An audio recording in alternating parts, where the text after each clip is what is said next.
스티븐 비건 미 대북 담당 특별대표가 오늘 중국을 방문합니다. 무엇보다 대북 제재 일부 해제를 요구하고 있는 중국에 확실한 공조를 요청하고 또 북한을 대화의장으로 불러낼 수 있는 방안도 논의될 것으로 예상됩니다.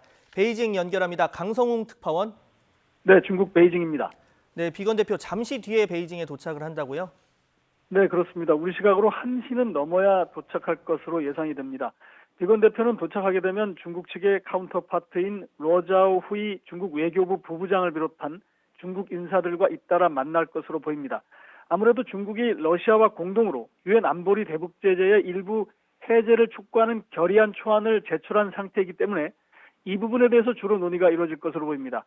미국은 대북 제재에 있어서 안보리가 지금까지처럼 확고한 공조 체제를 유지해야 이 북한의 비핵화가 달성될 수 있다면서 중국의 협조를 요청할 것으로 보입니다. 하지만 중국 측은 북한이 비핵화에 어느 정도 성의를 보여온 만큼 미국이 이에 상응해서 제재를 일부 풀어야 하는 것 아니냐 하는 입장입니다. 어제 중국 관련 매체인 글로벌 타임스도 조금 더 구체적으로 북한이 그동안 핵 관련 시설을 폭파했고 또 탄도미사일 발사 시험을 중단하는 등의 조치를 취해왔다면서 미국도 이제 이에 화답을 해야 한다 이렇게 주장하기도 했습니다. 하지만 미국은 아직 대북 제재를 확고히 유지해야 한다는 입장이어서 이 부분에서 어떻게 조율이 될지가 관심입니다. 네, 중국은 제재를 풀자 그리고 미국은 시기상조다 이렇게 입장이 차이가 있는데 좀 조율될 여지가 있습니까? 네, 쉽지는 않겠지만 미국과 중국은 모두 북한이 대화와 협상의 장으로 나와야 한다. 이런 점에서는 공통된 이해를 가지고 있습니다.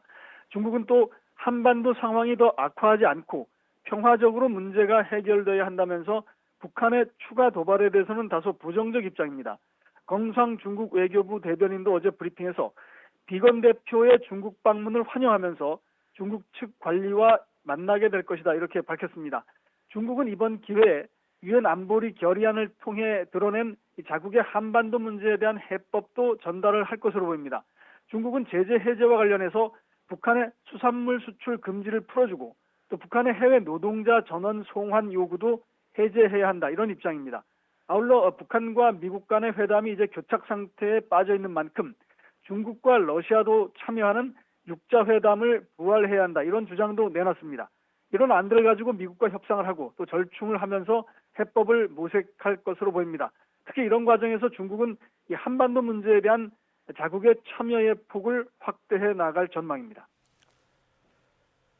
네, 그런데 이 비건 대표가 오늘 이 북한의 이 비핵화 관련 협상 파트너인 최선희 외무성 부상과 만날 수도 있지 않겠냐 이런 설도 나오고 있는데 가능성은 있는 겁니까? 네, 오늘 베이징 서우드 공항에 북한에서 들어오는 고려 항공 여객기가 마침 한 편이 있습니다. 시간도 비건 대표의 비행기와 비슷한 것으로 지금 알려지고 있는데요. 취재진들이 그래서 주목을 하고 있습니다.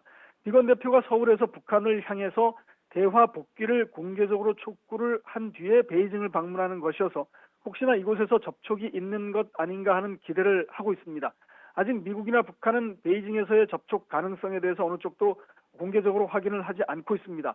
북한의 입장에서는 미국의 태도가 변화됐다거나 아니면 새로운 제안을 내놓지 않은 상황이어서 대화의 장으로 나오기는 쉽지 않을 전망입니다. 하지만 북한도 자국이 설정한 연말 시한이 이제 열흘 정도밖에 남지 않아서 북한으로서도 뭔가 결단을 해야 하는 압박을 받고 있는 것도 사실입니다. 만약 베이징에서 비건 대표와 최선희 부상의 접촉이 전격 성사된다면 대화의 진전으로 해석이 될 수 있습니다. 비건 대표가 내일까지 이곳에 머물 예정이어서 접촉 가능성이 있기는 하지만 현재로서는 불투명합니다. 지금까지 베이징에서 YTN 강성웅입니다.